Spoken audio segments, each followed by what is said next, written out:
হবে। এরকম একজন মহিলা সাহাবী নবীর কাছে এসে বলে, পয়গম্বর, আমার স্বামী নাই যে আমি আপনার সাথে যুদ্ধের ময়দানে পাঠিয়ে দিব।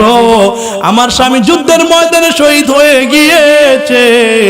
আমার বড় সন্তান নাই যে আমি আপনার সাথে পাঠিয়ে দিব। আমার বড় স্বামী নাই, সন্তান নাই। এই যে 6 মাসের একটা শিশু আছে, এই বাচ্চাটাকে আপনি যুদ্ধের ময়দানে নিয়ে যান। পয়গম্বর ওই মহিলাকে বললেন, মহিলা, কেন যুদ্ধের ময়দানে ওকে আমি নিয়ে যাব? ও কি আমার কোনো সাহায্য করতে পারবে? ও কি ঢাল চালাইতে পারবে না তরবারি চালাইতে পারবে? মহিলা দুইটা চোখের পানি ছেড়ে কান্না করে কয়, ও নবী, আমি জানি আমার সন্তান তরবারি চালাইতে পারবে না, আমি জানি আমার সন্তান ঢাল চালাইতে পারবে না, আমি জানি আমার সন্তান যুদ্ধের ময়দানে আপনাকে কোনো সাহায্য করতে পারবে না, আমি জানি আপনার কোনো সাহায্য আমার সন্তান দ্বারা হবে না। তবে পয়গম্বর, আমার স্বামী নাই যে আমি আপনার সাথে যুদ্ধের ময়দানে পাঠিয়ে দিব। আমার ঘরের মধ্যে বড় সন্তান নাই যে যুদ্ধের ময়দানে আপনার সাথে পাঠিয়ে দিব। আমার 6 মাসের একটা শিশু, এই শিশুটাকে আপনি যুদ্ধের ময়দানে নিয়ে যান। ওই ইহুদি খ্রিস্টান বেদিন যখন আপনাকে লক্ষ্য করে তীর নিক্ষেপ করবে, ওই সময় আমার সন্তান ওই তীরের সামনে ধরবে। আমার সন্তান দুনিয়া থেকে চিরবিদায় হয়ে যাবে, শাহাদাত বরণ করবে। আমার পয়গম্বরের জবান, পয়গম্বরের শরীর মোবারক স্বস্তি পাবে, নবীর জান ওই তীরের আঘাত থেকে বেঁচে যাবে। আমি এই জন্য দান করেছি। চিৎকার করে বলেন সুবহানাল্লাহ। আয়েশা ডেকে বলে, ও মদিনার মেয়েরা, ওই ইউসুফ নবীর চেহারা দেখে হাত কেটে ফেললো, এটা দেখলা? আমার পয়গম্বরের ভালোবাসায় পয়গম্বরকে দেখে ওই মিশরের মেয়েরা নয়, মদিনার মহিলারা নিজের 2 চোখের সামনে নিজের 6 মাসের শিশু পর্যন্ত পয়গম্বরের কাছে বিলায় দিয়েছে, সেটাকে দেখলা না? চিৎকার মেরে বলেন আল্লাহু আকবার। একটু জিকিরের সাথে সামনে আগায় যাই, লা ইলাহা ইল্লাল্লাহ, লা ইলাহা ইল্লাল্লাহ। বাবা, জিকির করলে খুশি হয় কে? কথা বলেন, কে খুশি হয়? আরো জোরে বলেন। আল্লাহকে খুশি করবেন না শয়তানকে খুশি করবেন? কথা কয় না। আল্লাহকে খুশি না শয়তানকে খুশি করবেন? মানে আল্লাহকে খুশি করবেন না মানুষকে খুশি করবেন? মানুষকেও খুশি করে, আছে না নাই? তুই যে বাবা ঘুমিয়ে আসো রোজা পাকের কিনারে, এটা কারে খুশি করার জিকির? কথা কয় না। কারে খুশি করার জিকির এটা? এটা করলে জান্নাতে যাওয়া যাবে। কথা কয় না। ভুল বললাম নাকি? এটা তারাই কইছে, হ্যাঁ গোটাই আমি কইলাম, আমি নিজে বানাই কই নাই। মুসলমান আমরা জিকির করব কার? জোরে বলেন আল্লাহু আকবার। জিকিরের সাথে একটু সামনে আগায় যাই, লা ইলাহা ইল্লাল্লাহ। বাবা একটু পরে আপনার আবার আগান লাগবো সামনে, তো সেই হিসাবে আগে আগে জানেন এটা ভালো হবে। লা ইলাহা ইল্লাল্লাহ, জোরে লা ইলাহা ইল্লাল্লাহ, লা ইলাহা ইল্লাল্লাহ, লা ইলাহা ইল্লাল্লাহ, লা ইলাহা ইল্লাল্লাহ, লা ইলাহা ইল্লাল্লাহু মুহাম্মাদুর রাসূলুল্লাহ। এ মুসলমান, বলতে চেয়েছিলাম আমার পয়গম্বরের আদর্শ ছাড়া জান্নাতে যাওয়া যাবে? কথা কয় না। নবীর আদর্শ ছাড়া জান্নাতে যাওয়া যাবে না। আমার পয়গম্বর কেমন সুন্দর ছিলেন! ওরে মুসলমান, হযরত জাবের রাদিয়াল্লাহু তাআলা আনহু পূর্ণিমা চাঁদে একদিন মায়ের নবী রাহমাতুল লিল আলামিনের কাছে গিয়েছেন। যাওয়ার পর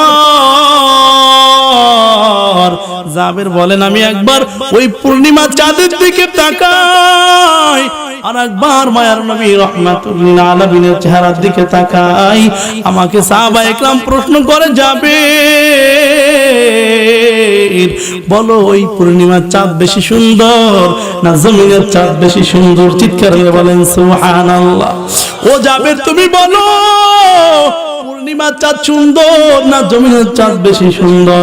জাবের রাদিয়াল্লাহু তাআলা বলেন আমি কিছুক্ষণ পরে চিন্তা ভাবনা করে তাকায় দেখি ওই পূর্ণিমার চাঁদের মধ্যে মলিনতা দেখা যায়, কিন্তু আমার পয়গম্বর রাহমাতুল লিল আলামিনের চেহারার মধ্যে বিন্দু পরিমাণ কোনো মলিনতা নাই। ওই পূর্ণিমা চাঁদের মধ্যে কালো কালো ভাব আছে, কিন্তু আমার পয়গম্বরের চেহারার মধ্যে কালো কালো কোনো ভাব নাই। চিৎকার মেরে বলেন আল্লাহু আকবার। এরে বাঙালি বুঝলি না আমার পয়গম্বর কেমন ছিলেন? কেমন নবী একদিন কোন জায়গায় হাজত ছাড়ার জন্য জঙ্গলের মধ্যে হাজত ছাড়ার জন্য গেছেন। একজন সাহাবী দূরে দাঁড়িয়ে আছে, নবীর হাজত কোথায় যায় দেখার জন্য। যখন পয়গম্বর ওখান থেকে চলে গেলেন, সাহাবী ওখানে যায় দেখে পায়খানার কোনো চিহ্ন নাই, হাজতের কোনো চিহ্ন নাই, তিনটা মাটির টুকরা পড়ে আছে। সাহাবী মনে মনে চিন্তা করে হায় হায় হাজত কোথায় গেল। হঠাৎ সাহাবী তাকায় দেখে এই মাটির টুকরার মধ্যে এত সুন্দর ঘেরান। সাহাবী মনে মনে চিন্তা করে হায় হায় এই মাটির টুকরার মধ্যে এত সুন্দর ঘ্রাণ কোন জায়গা থেকে আসলো। ওই মাটির টুকরা তিনটাকে সাহাবী এরকম সুন্দর একটা রুমালের মধ্যে করে এরপরে বাড়ির মধ্যে নিয়ে গেলেন। নিয়ে যাওয়ার পর নবী একদিন ওই সাহাবীর বাড়িতে মেহমান হলেন। মেহমান হওয়ার পর ওই সাহাবীকে পয়গম্বর প্রশ্ন করে, ও সাহাবী ভালো করে শুনে নাও, এত সুন্দর মেশকম্বর আতর কোন জায়গা থেকে পাইলা? সাহাবী বলে নবী আমি কোন জায়গা থেকে মেশকম্বরের আতর খরিদ করি নাই। নবী বলেন কোন জায়গা থেকে পেয়েছো বলো? সাহাবী কয় পয়গম্বর অমুক দিন অমুক জঙ্গলের মধ্যে আপনি হাজত ছাড়ার জন্য গিয়েছেন, আমি দূরে দাঁড়িয়েছিলাম, মনে মনে চিন্তা করলাম নবীর পায়খানা কোথায় যায় এটা দেখার জন্য আমি যাব। হঠাৎ তাকায় দেখি আপনি ওখান থেকে চলে যাওয়ার পর তাকায় দেখি তিনটা মাটির টুকরা পড়ে আছে। ওই তিনটা মাটির টুকরা আমি সুন্দর করে একটা রুমালের মধ্যে করে বাড়ির মধ্যে নিয়ে আসলাম। আনার পর যতদিন পর্যন্ত আমার বাড়ির মধ্যে তিনটা মাটির টুকরা আছে পুরা বাড়িটা মেশকম্বরে ঘ্রাণে মুখরিত হয়ে আছে। আল্লাহু আকবার। এরে মুসলমান ইমানদার, শুধু তাই না, এই বান্দা বুঝার জন্য বলি হেদায়েতের মালিক কে? হেদায়েতের মালিক আমার আল্লাহ। দুনিয়ার আমি আগেই বলছি দুনিয়ার মানুষ হেদায়েত দিতে পারবে না। আমার পয়গম্বর মুহাম্মদুর রাসূলুল্লাহ সাল্লাল্লাহু আলাইহি সাল্লামের ব্যাপারে এক শায়ের खूब चमत्कार सुरे एकटा शेर लेखे, जिनके कदमों के चमक चांद चतारू ये नजर आए, जिधर से गुजर जाए वही राह चमक जाए, ठमक जाए, महक जाए, बने रौनक गुलजार। इश्क की रंग में रंग जाओ मेरे यार, इश्क की रंग में रंग जाए जब अफकार तो खुलते हैं गुलामों के पे असरार के रंगते हैं के तो सीफ सनाए शाहे अबरार में हर लहजा गो हर बार।